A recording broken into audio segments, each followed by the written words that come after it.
Nous terminons en beauté, Michée 6 et 7. C'est le véritable sommet dramatique de tout le livre. On a annoncé le jugement de Jérusalem, on a annoncé l'espérance d'un Messie, et maintenant on retourne dans le dur. Après la petite pause, cette fois-ci on termine le livre avec un plaidoyer divin contre Israël. Mais un plaidoyer divin, c'est-à-dire un véritable procès. Il va y avoir 3 moments clés, je vous l'ai dit pour que tout le monde arrive à bien se repérer. Un procès céleste, Michée chapitre 6, Dieu qui met Israël en accusation. Puis ensuite, le cri du prophète. Michée qui va essayer de défendre Juda, son peuple, qui se fait l'avocat de la défense. Sauf qu'il ne va pas y arriver. Parce qu'il voudrait défendre son peuple, mais il ne trouve rien en sa faveur. Ça, ce sera Michée, début du chapitre 7. Et puis ensuite, on va terminer sur un cri final bouleversant. Malgré le péché du peuple, la victoire de la miséricorde divine. Donc, je reprends. Michée, chapitre 6. Le procès céleste dans lequel Dieu accuse son peuple. Chapitre 7, Michée, le prophète, va essayer de défendre son peuple. Il ne va pas y arriver. Il va chercher un fidèle, il ne va pas trouver de fidèle dans le pays. Citation, le fidèle a disparu du pays, il n'y a plus d'homme droit parmi les hommes. Il rappelle que les juges sont corrompus, que la vérité est piétinée. C'est Michée qui voudrait défendre son peuple et qu'il n'y arrive pas. Les familles elles-mêmes qui sont brisées, le fils méprise son père et la fille se soulève contre sa mère.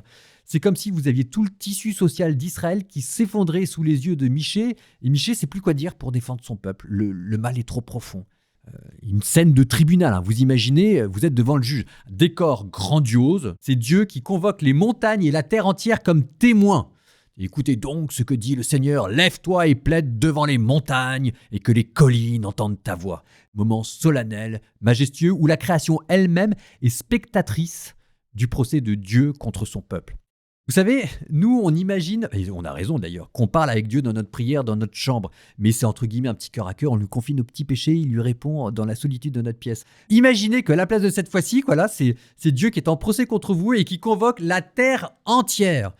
Pas de chance, c'est ce qui arrivera au jugement dernier. Accusation divine, Dieu qui va rappeler tout ce qu'il a fait pour Israël, comment il l'a libéré d'Égypte, comment il lui a donné des chefs comme Moïse, Aaron et Myriam, comment il l'a protégé de ses ennemis, et Israël quand même qui l'a trahi, qui a oublié, qui s'est tourné vers l'injustice. Et la seule réponse d'Israël, c'est un faux repentir. Mais on ne peut pas duper Dieu. Le peuple qui va répondre, là vous allez entendre, avec des questions absurdes. Avec quoi me présenterai-je devant le Seigneur ? Est-ce que j'offrirai des holocaustes, des milliers de béliers ? Est-ce que j'offrirai mon propre fils ? Donc ça, c'est Israël qui pense qu'il peut acheter le pardon de Dieu avec des sacrifices. C'est un faux repentir, parce que pour acheter le pardon, il faut demander pardon et ensuite changer de vie. Ça vous amène au verset clé de ce chapitre. Réponse de Dieu. On t'a fait connaître, ô homme, ce qui est bien. Ce que le Seigneur demande de toi, c'est que tu pratiques la justice, que tu aimes la miséricorde et que tu marches humblement devant ton Dieu. Alors ça, vous ferez attention à ce verset, il est magnifique. C'est un résumé fulgurant de toute la foi biblique. C'est Dieu qui ne cherche pas des rituels vides ni des sacrifices, mais qui demande un cœur transformé et une vie de justice et d'amour. C'est l'hommage de votre cœur qu'il demande et c'est tout ce qu'il demande. Et alors, c'est quand il touche le fond du désespoir, quand il ne peut plus défendre son peuple, que là, il se tourne vers Dieu et que là, vous avez un cri d'espérance qui jaillit. Je regarderai vers le Seigneur, j'espérerai dans le Dieu de mon salut.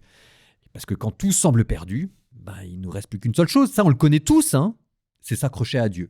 C'est ça ce qui est extraordinaire dans ces chapitres. C'est la victoire de la miséricorde à la fin. C'est Israël qui est tombé, mais Dieu qui promet de la relever. Vous verrez, c'est magnifique.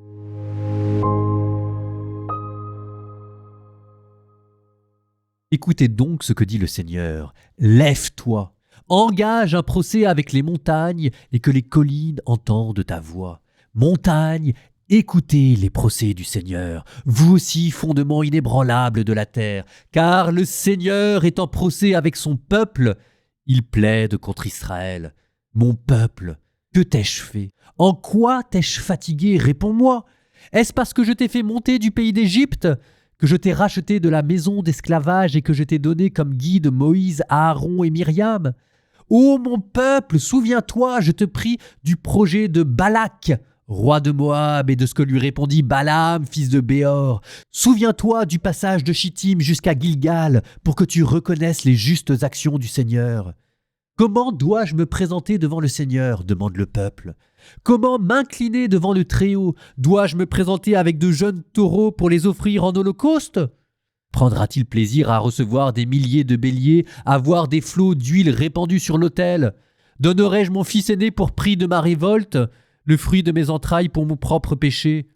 Homme, répond le prophète, on t'a fait connaître ce qui est bien, ce que le Seigneur réclame de toi. Rien d'autre que respecter le droit, aimer la fidélité et t'appliquer à marcher avec ton Dieu. La voix du Seigneur appelle la cité. Écoutez. Puis-je supporter une mesure fausse, des biens acquis par fraude et un boisseau honteusement réduit? Puis-je tenir pour innocents ceux qui utilisent des balances fausses et des sacoches de poids truquées? Les riches sont pleins de violence. Les habitants profèrent le mensonge. Leur langage n'est que tromperie. Moi-même, j'ai commencé à te frapper, à te dévaster à cause de tes péchés. Toi, tu mangeras, mais tu ne seras pas rassasié. Chez toi viendra la famine. Tu mettras de côté, mais tu ne pourras rien garder, et ce que tu auras gardé, je le livrerai à l'épée. Toi, tu sèmeras, mais tu ne moissonneras pas. Tu presseras l'olive, mais tu ne t'enduiras pas d'huile. Tu presseras le raisin, mais tu ne boiras pas de vin. Les prescriptions d'Omri ont été observées, ainsi que toutes les pratiques de la maison d'Akab. Vous avez marché selon leurs conseils. C'est pour cela que je te livrerai à la dévastation et tes habitants à la raillerie. Le mépris des peuples pèsera sur vous. Hélas pour moi! Je suis comme au temps des récoltes d'été, comme au grappillage des vendanges. Plus une grappe à manger, plus de ces figues précoces que j'aime tant. Les fidèles ont disparu du pays. Plus un seul homme juste. Tous cherchent l'occasion de verser le sang, chacun tend un piège à son frère. Leurs mains sont habiles pour faire le mal. Leur chef se fait payer, le juge également, et le grand fait savoir ce qu'il désire. Ensemble, ils intriguent. Le meilleur d'entre eux est pareil à un buisson de ronces. Le plus juste est pire qu'une haie d'épines. Au jour annoncé par les guetteurs, le châtiment arrive. C'est alors qu'ils seront confondus. Ne mets pas ta foi dans ton ami, ne te confie pas à ton familier. Devant celle qui repose entre tes bras, garde les portes de ta bouche, car le fils insulte son père, la fille se dresse contre sa mère, la belle-fille contre sa belle-mère, et chacun a pour ennemi les gens de sa maison. Moi, Jérusalem, je veux guetter le Seigneur, attendre Dieu mon Sauveur. Lui, mon Dieu, m'entendra. Ne te réjouis pas de mon malheur, ô mon ennemi. Oui, je suis tombé, mais je me relève. J'habite dans les ténèbres, mais le Seigneur est ma lumière. Puisque j'ai péché contre le Seigneur, je dois endurer sa colère jusqu'à ce qu'il prenne ma cause en main et rétablisse mon droit. Il me fera sortir à la lumière, et je contemplerai sa justice. Mon ennemi verra tout cela. Elle sera couverte de honte, elle qui me disait « Où est-il le Seigneur ton Dieu ?» Mes yeux la contempleront tandis qu'elle sera piétinée comme la boue des rues.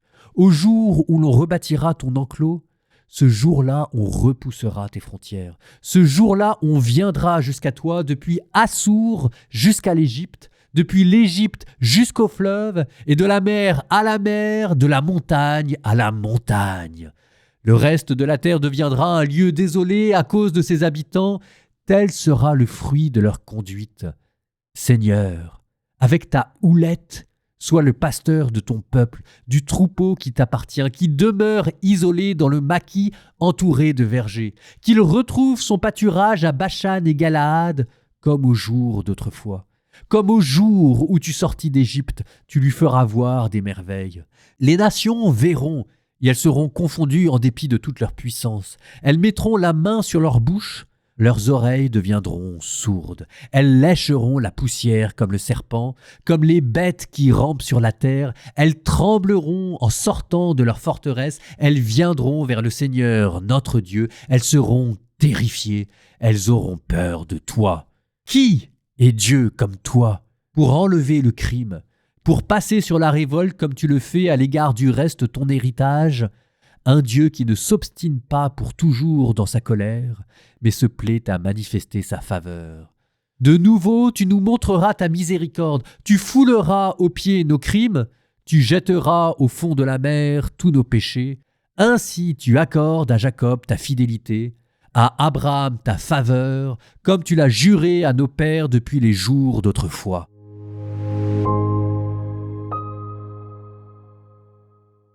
Fin de la lecture. Je vous rappelle quand même quelques vérités essentielles que vous venez d'entendre. 1. Dieu veut votre cœur, pas juste vos prières, il veut votre cœur. Tant que vous ne lui avez pas donné, vous n'avez pas encore commencé à prier. Bon, même dans un monde corrompu, on peut toujours se relever, Dieu peut toujours rétablir les choses. Et son pardon est immense, plus grand que nos péchés. Voilà, ce que vous venez d'entendre, c'est Michée qui annonce l'évangile. Je vous propose de terminer par une prière. Il se trouve que Michée chapitre 6, les reproches que Dieu adresse à son peuple, ça a inspiré une prière que l'on utilise le vendredi saint, le jour où le Christ est mort, ce que l'on appelle les impropères, qui sont des lamentations chantées pendant l'office de l'adoration de la croix, le vendredi saint. C'est ce que nous, catholiques, nous prions. Nous prions à partir de Michée 6. C'est une méditation sur la passion à partir du procès de Dieu contre son peuple. Au nom du Père et du Fils et du Saint-Esprit. Amen. Mon peuple, que t'ai-je fait? En quoi t'ai-je offensé? Réponds-moi. Je t'ai fait sortir de la terre d'Égypte, et toi tu as préparé une croix pour ton sauveur. Je t'ai conduit 40 ans dans le désert, je t'ai nourri de la manne, je t'ai introduit dans une terre excellente, et toi tu as préparé une croix pour ton sauveur. Je t'ai planté comme une vigne choisie, mais tu es devenu amer pour moi, car dans ma soif, tu m'as donné du vinaigre, et tu as transpercé le côté de ton sauveur avec une lance. Seigneur, prends pitié de nous.